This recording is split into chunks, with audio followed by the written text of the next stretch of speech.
స్తోత్రం. హల్లెలూయా. స్తుతిగానమా నా యేసయ్యా, నీ త్యాగమే నా ధ్యానము, నీకోసమే నా శేష జీవితం. స్తుతిగానమా నా యేసయ్యా,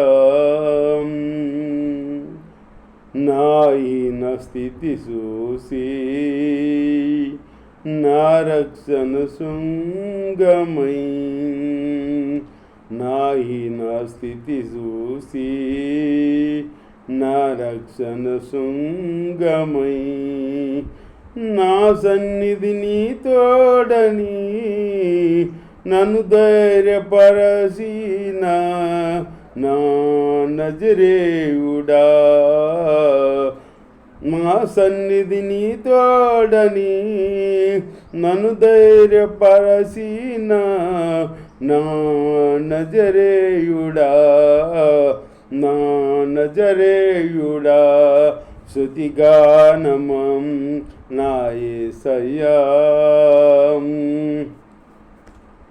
నీ త్యాగమే నా ధ్యానము, నీకోసమే నా శేష జీవితం. స్తుతిగానమా నా యేసయ్యా, నీ కృప పొందుటకు ఏ యోగ్యత లేకున్నను, నీ కృప పొందుటకు ఏ యోగ్యత లేకున్నను, నీ నామ ఘనతకే నా శాశ్వత నీ కృపతో నన్ను నింపితివా, నన్ను నింపితివా. స్తుతిగానమం నా యేసయ్యా, నీ త్యాగమే నా ధ్యానము, నీకోసమే నా శేష జీవితం. స్తుతిగానమా నా యేసయ్యా, యేసయ్యా, నా స్తుతిగానమా, నా స్తుతిగానమం. స్తుతిగానమా నా యేసయ్యా, యేసయ్యా, నా స్తుతిగానమా, నా స్తుతిగానమం. హల్లెలూయా. Praise lord. దేవుని స్తోత్రం. మీ అందరికి వందనాలు. దేవుని మాటలు విందాం, కూసేపు శ్రద్ధగా విందాం. దేవుడు చెబుతున్నాడు బైబిల్లో. దేవుని స్తోత్రం. హల్లెలూయా.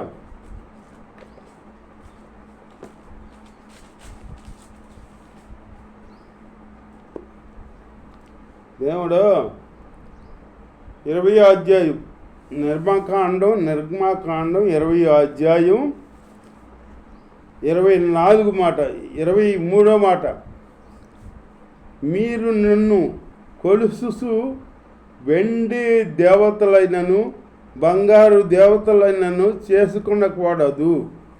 మీరు నన్ను కొలుసు వెండి దేవతలైనను విగ్రహ బంగారు దేవతలైనను చేసుకొనకూడదు అని చెప్తున్నాడు దేవుడు.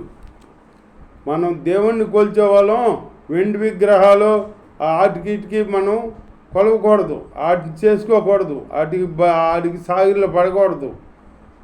దేవుడు చెబుతున్నాడు, దేవదేవుని నేనే దేవుణ్ణి, నేను కాక నీకు ఎవరు ఉండకూడదు అని దేవుడు చెబుతున్నాడు. భూమి ఎందు కానీ, భూమి కింద అందు కానీ, ఆకాశం అందు కానీ, దేని అందు కానీ దేని రూపం నువ్వు చేసుకోకూడదు, దేని సాగిలో పడకూడదు అని చెబుతున్నాడు దేవుడు. దేవుడి స్తోత్రం. అలాగే మనం దేవుడిని కనపరుచుకునే బిడ్డలుగా ఉండాలన్నమాట. నీ గొర్రెలైనను నీ ఎద్దులైనను అర్పింపలేను, నేను నా నామమును జ్ఞాపకార్థముగా నుంచు ప్రతి స్థలమును నీ వద్దకు వచ్చి నిన్ను ఆస్వాదించేదను. అంటే నువ్వున్న ప్రతి స్థలంలో దేవుడు నీ వద్దకు వచ్చి ఆశీర్వదిస్తాడంట. ఎప్పుడు నువ్వు దేవుడి ఆజ్ఞలకు పాటించినప్పుడు, దేవుడి ఆజ్ఞలు పాటిస్తూ దేవుళ్ళు భక్తిగా సాగినప్పుడు దేవుడు నువ్వు ఎక్కడుంటే అక్కడికి దేవుడు వచ్చి నిన్ను ఆశీర్వదిస్తాడంట. మనం వెళ్తాం కాదు, నేను కొండ మీద ఉన్నాను రా భక్తుడా, నువ్వు రా, నిన్ను ఆశీర్వదిస్తాను, నిన్ను దీవిస్తాను, నీ గుండు కొరికిస్తాను అనే దేవుడు కాదు మన దేవుడు. మన దగ్గరికే వస్తాడు దేవుడు. మన దగ్గర వచ్చి మనల్ని రక్షిస్తాడనమాట. ఇప్పుడు రక్షణ పొందిన వాళ్ళు ఎవరైనా కానీ దేవుణ్ణి ఎత్తుకునే వాళ్ళు ఎవరు లేరు. ఆయనే దేవుడే మనల్ని ఎతికి రక్షించాడనమాట. మన వ్యాధుల బాధల్లో నుంచి మనకి విడుదల ఇచ్చాడనమాట, నెమ్మది కలగజేశాడు. మన పాపంలో నుంచి మనకు విడుదల ఇచ్చి ఆయన గొప్ప రక్షణ మనకిచ్చాడు. అంత గొప్ప దేవుడు మన దేవుడు. పరిశుద్ధుడైన దేవుడు పరలోకాన్ని విడిచి మన కొరకు వచ్చాడు, భూలోకానికి వచ్చి యేసుక్రీస్తు ప్రభులాగా వచ్చాడనమాట. వచ్చి వెలుగై వచ్చాడనమాట. వెలుగులో చీకటిలో ఉన్న వాళ్ళంట గొప్ప వెలుగు చూశారంట, లేఖనం తెలుగుపడుతుంది. అట్లాగే మనం చీకటిలో కొట్టుమిట్లు ఆడుతుంటే అప్పుడు ఈ యేసయ్య వెలుగులాగా వచ్చాడనమాట. వెలుగై వచ్చి మనల్ని వెలిగిస్తున్నాడు అన్నమాట. మనం ఆయన ఎతగల, మనల్నే వెతికి రక్షిస్తున్నాడు ఆయన, ఎతికి రక్షిస్తున్నాడు అన్నమాట. దానికి సాదృశ్యం నేను ఫస్ట్ అసలు దేవుడు అంటే తెలియదు నాకు. విగ్రహారాధ కుటుంబంలో పుట్టినవాడిని. విగ్రహాలు చేసేవాళ్ళం. విగ్రహాలు చేసేసి ఆ నామకర్త అవన్నీ చేసి ఆ విగ్రహాలు నైవేద్యాలు చేసి ఆ ఇంట్లో పెట్టి తలిపేసి ఆ విగ్రహాలు ఆగత్తి అని చెప్పేసి బయటకు వచ్చి అన్నీ చేస్తారు చూడు. అట్లాంటి జీవితం నా జీవితం. అట్లాంటి జీవితంలో ఉండగా నా చెయ్య పడిపోయింది. ఒకసారి దేవుడు నన్ను చిన్నప్పుడు దర్శించాడనమాట. దర్శిస్తే నేను నాకు గుర్తుపట్టల. దేవుడు నీ యేసయ్య నిజ దేవుడు అని తెలియకుండా లోకంలో జీవిస్తున్నాగా అప్పుడు కొన్నాళ్ళు ఉన్నాక నాకు ఈ చెయ్యి పడిపోయిన తర్వాత నేను ఎక్కడికి వెళ్ళా డాక్టర్ కాడ నువ్వు స్పెషలిస్ట్ దగ్గరికి వెళ్ళినా కానీ రాదు, నీకు నరం చచ్చిపడిపోయింది, నీ చెయ్యి రాదయ్యా అని చెప్పారన్నమాట. అందరు ఆశోదులు అయితే ఇంటికాడికి వస్తే ఇంటికాడ అప్పుడు ఒక పాస్టర్ గారు వచ్చాడనమాట. ఇంటికి వచ్చి నువ్వు చర్చికి రా తమ్ముడు, నీ చెయ్యి వచ్చేద్ద దేవుడు ఇస్తాడు అని చెప్పాడనమాట. చెబితేను అప్పుడు నేను చర్చికి వెళ్తే మొదలెడితే 3 నెలలు వెళ్ళినాక నాకు చెయ్యి ఇచ్చేసేటప్పటికి అప్పుడు నేను బాప్టిజం తీసుకున్నమాట. బాప్టిజం తీసుకుని దేవుని అనుసరించి జీవించుకుంటున్నమాట. అలాంటి జీవితం మనం ఆయన ఎతకల, మనల్ని ఆయన ఎతికి వచ్చాడనమాట. నేను చిన్నప్పుడు దర్శనం ఇచ్చాడు కదా, అప్పుడు యేసయ్య దేవుడని నాకు తెలియదు కదా. మళ్ళీ పాపంలో పడి జీవిస్తుండగా మళ్ళీ నేను చెయ్యి పడిపోయి ఉండగా మళ్ళీ ఇట్లా అట్లా పాస్టర్ గారి ద్వారా వచ్చాడనమాట నా దగ్గరికి వచ్చి చర్చికి రమ్మన్నాడనమాట. రమ్మంటే అప్పుడు వెళ్తే 3 నెలలు వెళ్ళేటప్పటికి చేయించాడు దేవుడు స్తోత్రం, హల్లెలూయా, చేయించాడనమాట. అంతేకాదు నేను నా బతుకు అసలు ఎందుకు పనికిరాని ఏ పని చేయలేను నేను. అయినప్పుడు నన్ను ఎంతగానో ప్రేమించి ఇప్పుడు ఒక హాస్పిటల్కి వెళ్ళను, ఒక పిల్ల ట్యాబ్లెట్ ఏమేసుకోను అట్లాగా దేవుడు బతికిస్తాడు అనమాట. దేవుడి మీద ఆధారపడి జీవించుకుంటున్నాం అన్నమాట. అంత గొప్ప జీవితం నాకు ఇచ్చాడు దేవుడు స్తోత్రం, హల్లెలూయా. అలాగే దేవుని మనం నమ్మితే మన దేవుడు మనతో ఉండి మన దగ్గరకు వచ్చే దాన్ని దీవిస్తాడనమాట. ఆయన దగ్గర మనం వెళ్ళకెళ్ళా, మనల్ని ఎదకొచ్చి మనం మనల్ని ఎతికి రక్షిస్తాడనమాట. అలాంటి గొప్ప దేవుడు యేసయ్య. అలాంటి దేవుడు గొప్ప దేవుడు.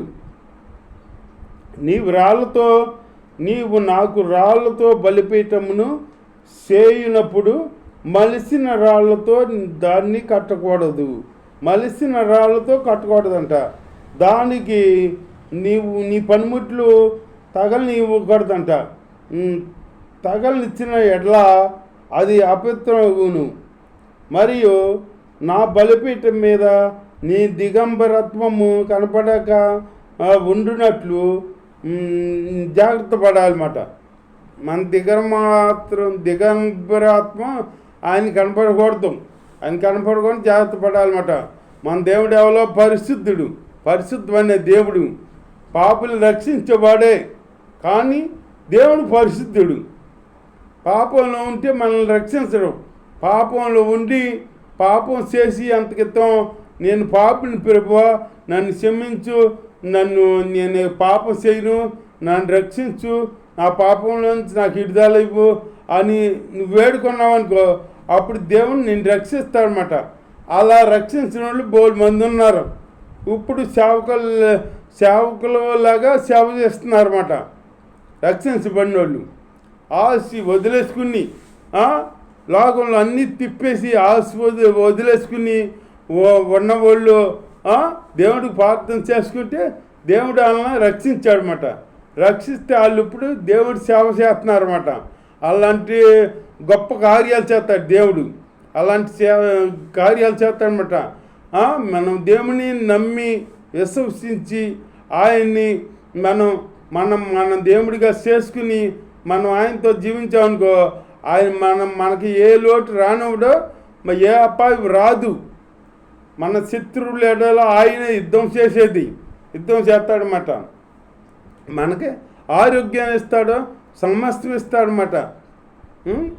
ఒకవేళ శ్రమలు వచ్చినా కానీ శ్రమల్లో తోడై ఉంటాడు, నీకు తోడై ఉంటాడనమాట. తోడైండి కాపాడుతాడనమాట. అంత గొప్ప దేవుడు ఎక్కడున్నాడు నీకు? నీ దగ్గరికి వచ్చి ఎదకి రక్షించే దేవుడు ఎవరున్నాడో? ఎవరన్నా ఉన్నారా? నువ్వు ఎక్కడికన్నా వెళ్తే నా కొండకి ఈ కొండగా వెళ్తున్నాను, నాకు అయ్యొస్తుంది, నాకు మంచి కలిగిద్ది, అక్కడికి వెళ్తే నాకు ఆశీర్వాదం వస్తుంది, ఇక్కడికి వెళ్తే ఆశీర్వాదం వస్తుందని నువ్వు వెళ్ళావు. కానీ నీ దగ్గరికి ఎవరని వచ్చింది దేవుడు ఉన్నాడా? నీ దగ్గరికి వచ్చి నీ స్థితిగతి పెరిగి నిన్ను రక్షిస్తాడనమాట. అలాంటి గొప్ప దేవుడు యేసయ్య.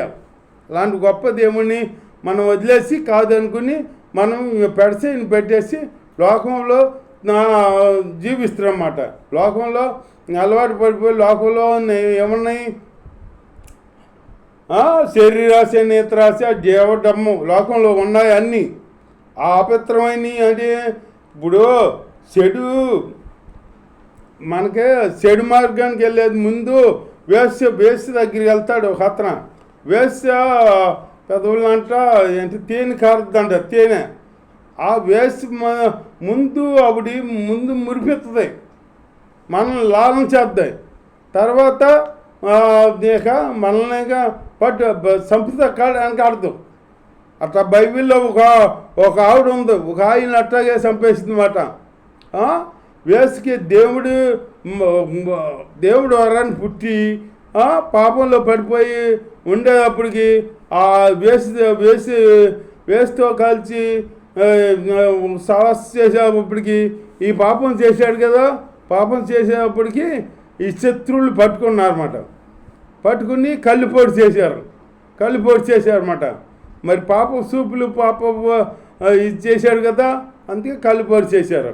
అట్లాగే మనం పాపం చేస్తే పాపానికి జీతం మరణం, చివరికి చచ్చిపోయాడు ఆ భక్తుడు. అలాగే అట్లాంటివి ఉండకూడదు. మనం వేస్తే అన్నదే మొదటి తీగానే ఉంటుంది, తర్వాత మనల్ని దించేద్దాయి, ఊబిలోకి దించేద్దాయి. వేసి దొంగ ఊబు అంట, ఆ ఊబిలో దింపేద్దమాట. అట్లాగే మనం ఉండకూడదు, అట్లాంటి సహవాసాలు చేయకూడదు. మన సహవాసాలు ఎవరితో? దేవుడి బిడ్డలతో ఉండాలి, దేవుడితో సహవాసం ఉండాలి. మనం ఎక్కువగా దేవుడితో సహవాసం కలిగి ఆయన ధర్మశాస్త్రం చదువుకుంటూ, ఆయన ప్రార్థన చేసుకుంటూ, ఆయన పాడుకుంటాం, ఆయన్ని గణపరుచుకుంటాం, ఆయనతోనే సాంగత్యం చేసుకుంటూ ఉండాలి. అలాంటి జీవితం దేవుడు మనకి అనుగ్రహించును గాక. దేవుడి వాక్యం దీవించును గాక. ఆమేన్. దేవుని స్తోత్రం. హల్లెలూయా. యేసు రక్తం స్తోత్రం.